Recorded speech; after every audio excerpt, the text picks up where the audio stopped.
A única exceção de uma coisa que você sempre vai ficar devendo é o amor entre os irmãos. Não devam nada a ninguém, menos o amor. Isso aí é dívida impagável. É dívida impagável. É uma dívida permanente. É o amor com que vos ameis uns aos outros, verso 8. É como se Paulo dissesse assim, que nenhuma dívida fique pendente, a não ser a dívida inacabável do amor de uns para com os outros. O amor, a única dívida que vocês devem ter é a dívida de amar uns aos outros. Paulo já tinha falado desse amor. Nós vimos isso em sermões anteriores. No capítulo 12, verso 9, Paulo disse, o amor seja sem hipocrisia. No verso 10, ele diz que o amor, ele usa de cordialidade, preferindo os outros em vez de si mesmo. No capítulo 12, verso 13, ele disse que amar é a mesma coisa de ajudar os irmãos nas necessidades e praticar a hospitalidade. O amor se alegra com quem se alegra e chora com quem chora. E também é humilde de uns para com os outros, verso 16. Ou seja, é isso que é o amor entre nós. E como irmãos em Cristo, nós estamos sempre em dívida nesse ponto, uns para com os outros. Por que essa aqui é uma dívida impagável? A razão é aquilo que eu disse no início, é que a lei de Deus demanda que nós amemos o próximo como a nós mesmos. E essa lei, ela tem domínio sobre nós enquanto nós vivemos. Por isso que é uma dívida impagável. Mas há uma razão maior. É que nós mesmos fomos alcançados pelo amor de Deus, como Paulo diz lá em Romanos capítulo 5, verso 8, Deus prova o seu amor para conosco pelo fato de que Cristo morreu por nós, sendo nós ainda pecadores. Nós somos alvos do amor de Deus quando Ele deu seu Filho para morrer em nosso lugar, sendo nós pecadores injustos. Ora, pessoas que experimentaram o amor de Deus se sentem eternamente endividadas para com o seu próximo, para com seus irmãos em Cristo Jesus. A dívida do amor decorre da exigência da lei e do fato de que eu já fui amado, perdoado, acolhido, abençoado por Deus. Então, eu me sinto em dívida para com todas as pessoas ao meu redor. Portanto, é nosso dever socorrer os irmãos sempre que a necessidade demanda, sempre que a oportunidade surge e o momento requer. Essa é a única dívida nesse mundo que você paga e continua devendo para o resto da vida. A gente paga os juros, mas a dívida continua. Todo mundo conhece a experiência, não é? Você tirou emprestado R$1.000 e o tempo passa, você não tem dinheiro para pagar os R$1.000, mas você consegue pagar os juros, né? Então, você vai pagando o juro, mas continua devendo R$1.000, você está pagando o juro. Então, é isso aqui. O amor, quanto mais você paga, mais você deve. Você continua devendo, ou seja, nunca você vai pagar essa dívida que você tem para com os irmãos em Cristo Jesus. É a única dívida que você está desobrigado, não é? É que está perdoado se você não conseguir pagar, porque você paga e continua devendo. A razão que Paulo coloca aqui, pela qual o amor é a única coisa que a gente fica devendo aos irmãos, e aqui é o meu terceiro ponto, ainda está no verso 8, final do verso 8. Primeiro ele diz, a ninguém fiqueis devendo coisa alguma, foi meu primeiro ponto. Segundo ponto, exceto o amor com que vos ameis uns aos outros. Nós já vimos isso. E agora o terceiro ponto, pois quem ama o próximo tem cumprido a lei. Pois isso, não adulterarás, não matarás, não furtarás, não cobiçarás, etc., tudo se resume no mandamento do amor. Então, aqui Paulo dá a razão pela qual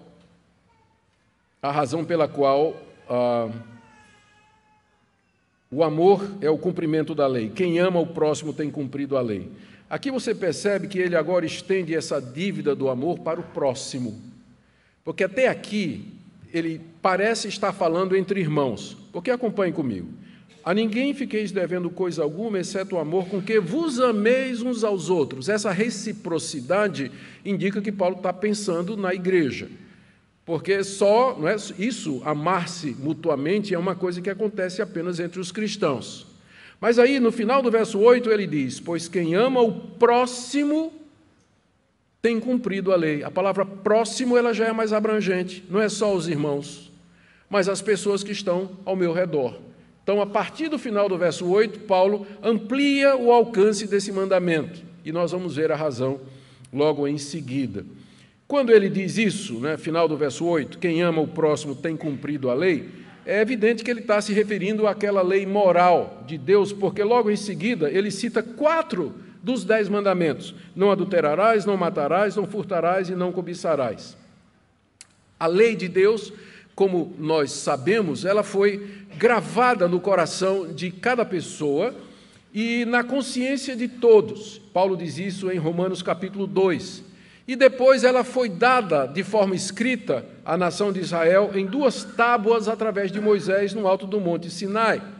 E essa lei de Deus, gravada no coração e na consciência de todos, expressa nos 10 mandamentos, ela revela a santidade de Deus e seu eterno querer para o homem. Daí vem a pergunta: em que sentido, final do verso 8, quem ama o próximo cumpre a lei? Porque Paulo passou 11 capítulos de Romanos, os primeiros 11 capítulos, dizendo que ninguém é capaz de cumprir a lei. E que a lei, na verdade, não foi dada para a nossa salvação. A lei, na verdade, ela condena, ela mostra o pecado. Romanos capítulo 7 mostra a luta do homem debaixo da lei. Eu sei o bem que eu tenho que fazer, mas não faço, não consigo fazer. A lei não salva, a lei não perdoa, a lei exige, a lei não concede nada daquilo que ela pede. A lei, porque ela foi dada como expressão da santidade de Deus a um povo caído, marcado pelo pecado. Então, em que sentido quem ama o próximo tem cumprido a lei? A razão é que a lei ela tem uma outra função, além de mostrar o nosso pecado, nos condenar e indicar que nós precisamos de um Salvador que não seja nós mesmos, uma salvação que vem de fora de nós. E esse uso da lei é chamado norma de gratidão. A lei também é colocada para nós como sendo a maneira que Deus deseja que aqueles que foram perdoados e alcançados pela graça vivam. Lutero tem uma frase que eu gosto muito e que explica bem isso: a lei me leva a Cristo para a salvação e Cristo me manda de volta à lei para a santificação. Vou expandir o pensamento. A lei diz: não terás outros deuses diante de mim, não farás para ti imagem de escultura, honra teu pai e tua mãe, não adulterarás, não matarás, não dirás falso testemunho. Eu olho os mandamentos e eu digo: Deus, eu estou perdido, porque eu não consigo cumprir nada disso. O Senhor Jesus disse que basta eu olhar para uma mulher com intenção impura, eu já quebrei o 7º mandamento. Disse que se no meu coração eu tiver raiva de um irmão, eu já quebrei o mandamento: não matarás. Então eu estou perdido, eu preciso de um Salvador. Aí a lei aponta para Cristo. Aí eu vou, tangido pela lei, eu vou para Cristo. E em Cristo eu encontro perdão, justificação, remissão dos meus pecados, sou aceito por Deus, perdoado, e não há mais condenação nenhuma para mim de tudo aquilo que a lei exige. Cheio de gratidão, me ajoelho diante do meu Salvador e digo: Senhor Jesus, tu morreste na cruz por mim, tu pagaste a minha dívida diante da lei, porque eu não podia cumprir aqueles mandamentos, eles me condenavam, mas o Senhor tomou na cruz o meu lugar. O que eu posso fazer para te agradecer?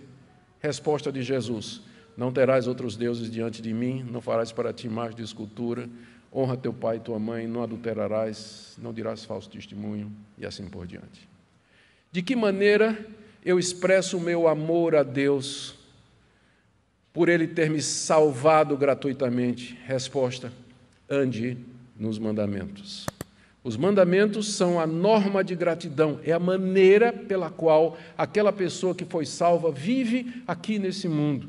É nesse sentido, e somente nesse sentido, que Paulo está dizendo aqui no final do verso 8, quem ama o próximo tem cumprido a lei.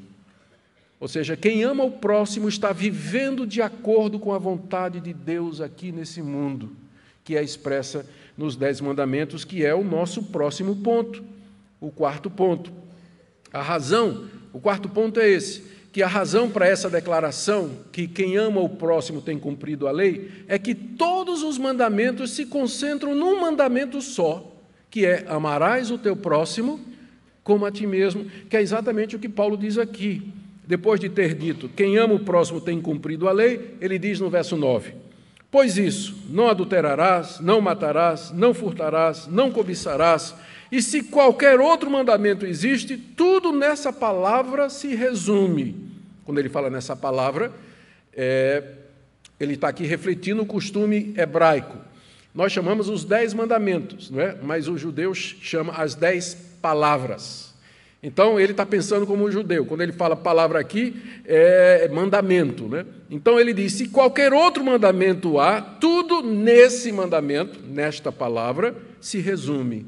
Amarás o teu próximo como a ti mesmo. Deus já tinha dado a Israel esse mandamento de amar o próximo.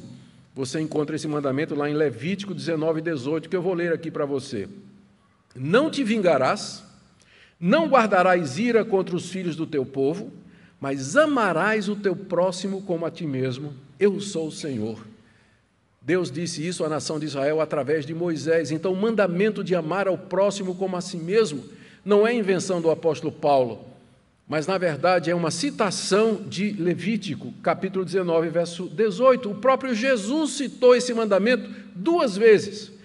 Uma vez, uma pessoa perguntou para Jesus, né, que mandamentos deveria guardar para entrar no reino de Deus. Resposta de Jesus: não matarás, não adulterarás, não furtarás, não dirás falso testemunho, honra teu pai e tua mãe, e amarás o teu próximo como a ti mesmo. Mateus 19, 18 a 19.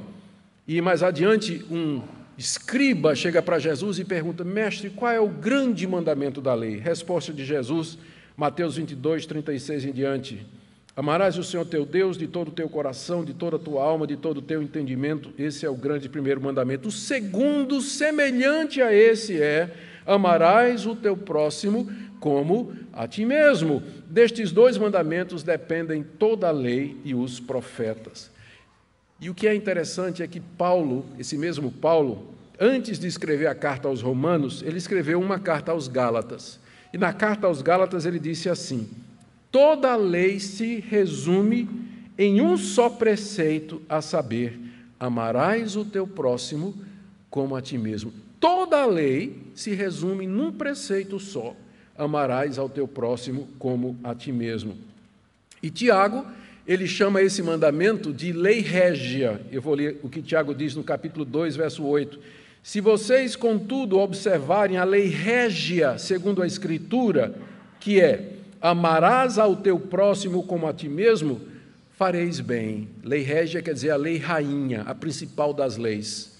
Então, todo o Novo Testamento diz que esse mandamento, amarás o teu próximo como a ti mesmo, resume toda a vontade de Deus para nós aqui nesse mundo. Toda a lei se resume nesse mandamento, exatamente como Paulo está dizendo aqui. Agora, em que sentido, né, todos os mandamentos se concentram nesse só? A resposta está no verso 10, quando Paulo diz, o amor não pratica o mal contra o próximo. É por isso que o mandamento do amor, ele é o resumo de todos os outros mandamentos. Por quê? Porque o amor não faz mal ao próximo. Se não, vejamos, não adulterarás. Quem ama o seu próximo não vai se deitar com a esposa dele, não vai se deitar com o marido dela, não vai trair o seu próprio cônjuge, que é o próximo mais próximo que ele tem, vai fazer tudo para proteger o casamento dos outros, vai proteger o seu próprio casamento, não é? Não adulterarás. Se você ama, você não vai adulterar. Porque o adultério vai contra o casamento do seu próximo ou vai contra o seu próprio casamento e seu cônjuge. Não matarás. Quem ama não vai atentar contra a vida de alguém, não vai abrigar sentimentos de ódio, de vingança, e irá tomar todas as medidas para preservar a vida do seu próximo. Logo, quem ama cumpre o mandamento, não matarás. O próximo que Paulo cita, não furtarás. Quem ama o seu próximo vai ser justo, honesto e transparente com ele quando fizer negócio, quando vender um carro, quando vender uma propriedade, quando vender um negócio, quando fizer uma parceria, quando fizer qualquer tipo de negócio, se você ama seu próximo, você não vai furtar, você não vai enganá-lo nas negociações, você não vai enganá-lo em qualquer coisa que você fizer com ele. Você será generoso, bondoso para com as necessidades dos outros. Você não vai se apropriar indevidamente daquilo que pertence ao seu próximo. Você vai respeitar a propriedade dele, o carro dele, os bens dele, tudo que ele tem. Então, quem ama, cumpre o mandamento, não furtarás. Ou, por exemplo, não cobiçarás, que é o mandamento que Paulo cita aqui. Quem ama o seu próximo, não fica com inveja dele quando ele prospera. Quando arruma um emprego melhor do que o seu, quando compra um carro melhor do que o seu, quando arruma uma namorada mais bonita do que a sua, né? Você não fica com inveja, você não fica com raiva, frustrado, dizendo, Deus, por que ele e não eu? Então, quem ama, cumpre a lei. Não é claro isso? Quem ama, cumpre a lei. Por isso Paulo diz aqui, verso 10, o amor não pratica o mal contra o próximo. Aqui é preciso que eu faça duas explicações. A primeira delas, se você for esperto, você percebeu que tem duas coisas que precisam ser explicadas aqui. A primeira, Paulo não citou os mandamentos referentes a Deus. São 4 mandamentos referentes a Deus, que são os 4 primeiros, não é isso? Não terás outros deuses diante de mim, não farás para ti imagem de escultura, não tomarás o nome do Senhor teu Deus em vão, e lembra-te do dia de sábado, o dia de descanso, para o santificar. E a razão é que Paulo considera que esses mandamentos estão implícitos no amor ao próximo. Se você amar ao próximo como você ama a si mesmo, você estará amando a Deus de todo o seu coração, de todas as suas forças, de todo o seu querer e de todo o seu entendimento. Porque é esse Deus que passou essa lei e essa regra, essa norma e esses mandamentos que regulam o nosso relacionamento aqui nesse mundo.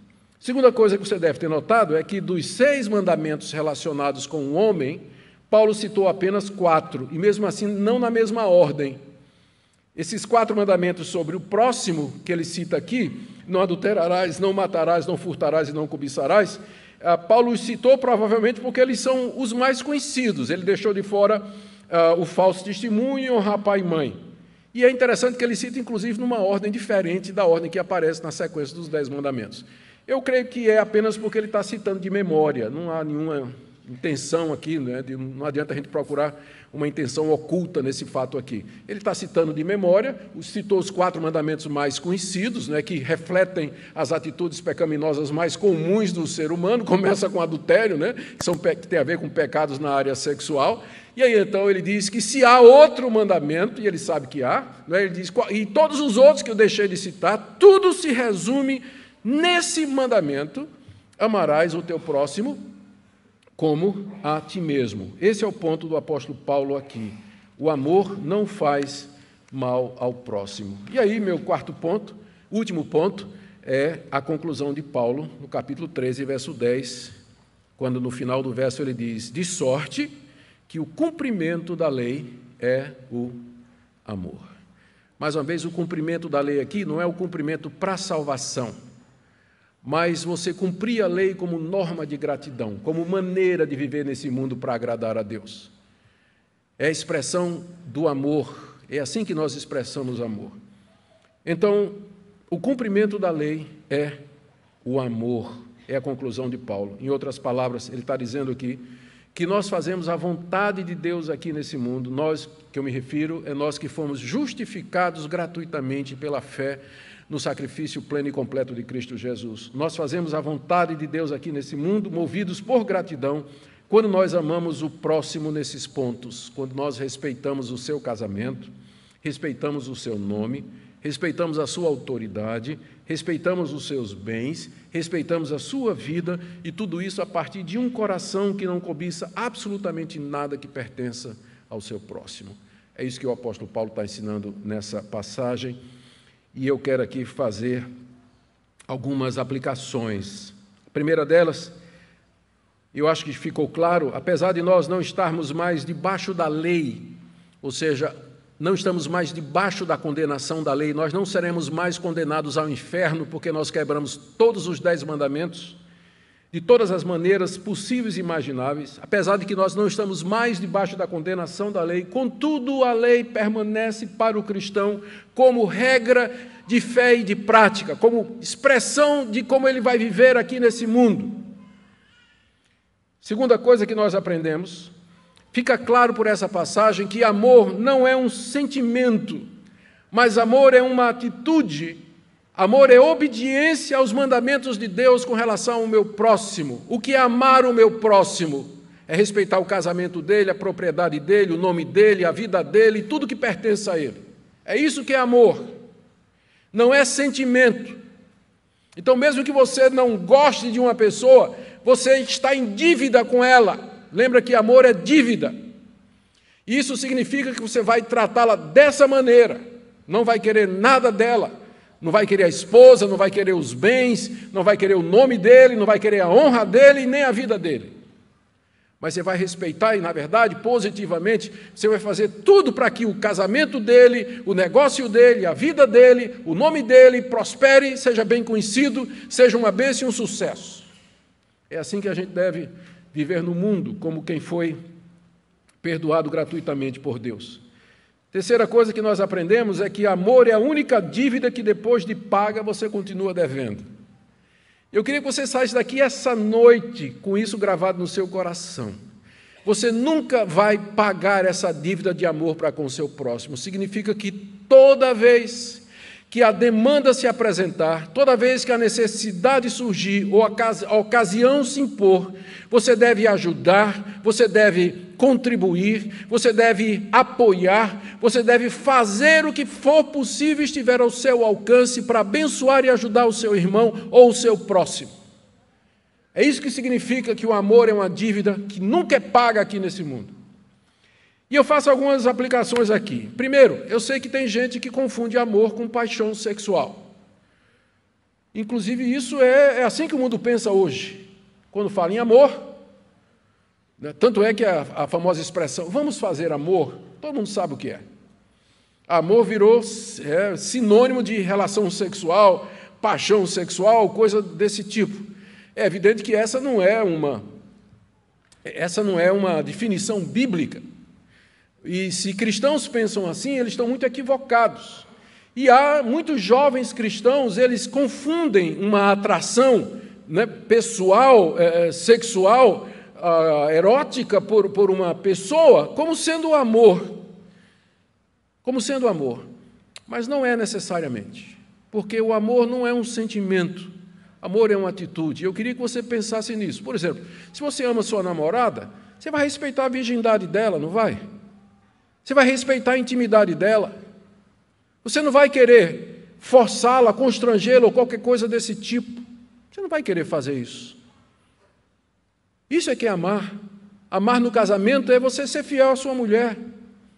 Isso que você sente por uma pessoa fora do seu casamento, isso não é amor, não. Se você sente alguma coisa por uma pessoa fora do seu casamento, isso não é amor. Porque o amor, ele não vai para o lado do adultério. Então, não confunda amor bíblico com paixão, com desejo, com o fogo da paixão sexual. São duas coisas completamente diferentes. Também é possível que haja pessoas aqui que tenham a ideia errada de que amar é gostar de alguém. E a gente sabe que na vida tem pessoas que a gente gosta mais do que as outras. Tem as pessoas que são fáceis da gente gostar, simpáticas, alegres, estão ali sempre presentes. Tem outras que são chatas, viu? Pensa no cabra chato. E tem dificuldade, né? A gente não consegue, não tem química. Vocês entendem o que eu estou dizendo? É por isso que vocês não... Todo mundo aqui é amigo de todo mundo, mas tem os amigos, né? Que é aquele pessoal mais íntimo que você convida para sair para comer pizza de noite, depois do culto. Você não vai convidar todo mundo, você convida aquele grupinho, né? Que você anda mais, que você se aproxima mais, não é verdade? Mas então não confunda isso com amor, porque você é obrigado a amar mesmo aquela pessoa pela qual você não tem simpatia, afinidade ou química. Não é uma questão de sentimento. Amor é uma dívida que você tem para com o seu próximo, não importa quem seja. Jesus deixou isso muito claro na parábola do bom samaritano. Quem é o meu próximo? Meu próximo é aquele que precisa de mim, ainda que ele seja um judeu e eu seja um samaritano.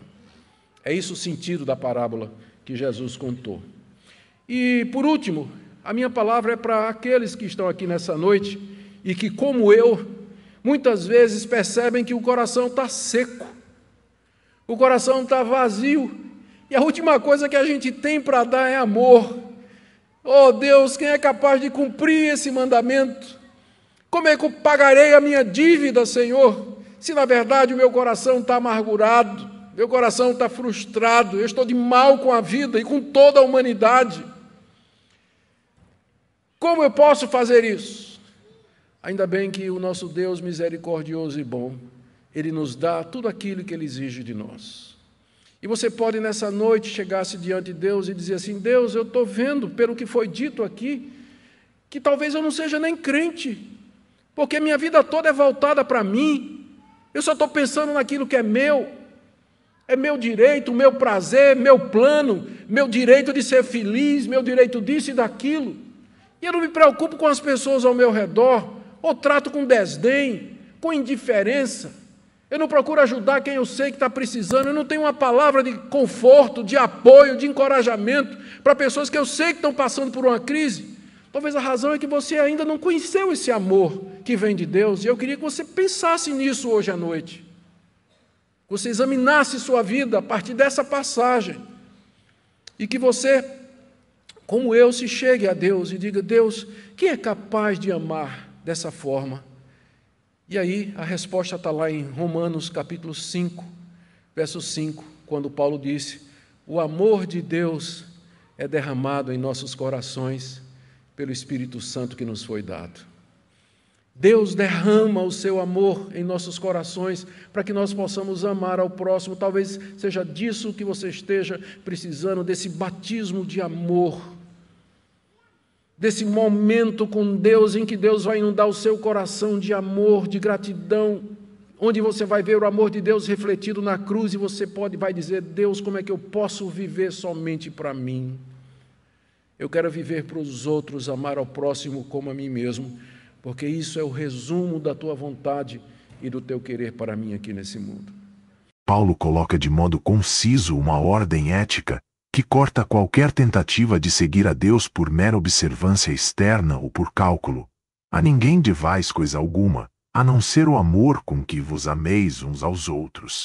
Esta afirmação revela duas verdades fundamentais da teologia reformada: a prioridade da graça sobre a obra humana e a ligação íntima entre justificação e santificação. Primeiro, entendamos o alcance da dívida a que Paulo se refere. Não se trata apenas de obrigações contratuais, embora inclua essas também. A expressão aponta para uma dívida moral permanente. Somos devedores uns dos outros enquanto membros do mesmo corpo em Cristo. A única dívida legítima que deve permanecer é a do amor, não um sentimento vago, mas um compromisso prático e constante que busca o bem do irmão. Para nós, que confessamos ser justificados gratuitamente pela fé, isto significa que a vida cristã não começa com a lei cumprida, por esforço próprio. Começa com a recepção da graça e com a resposta dessa graça em amor ativo. Na tradição reformada, isto é visto à luz do resumo do Decálogo. O amor a Deus e ao próximo são um princípio que governa todos os mandamentos. Portanto, obedecer a mandamentos contra adultério, furto, assassinato, avareza e demais proibições não é apenas evitar crimes morais. É viver o amor que não faz mal ao próximo.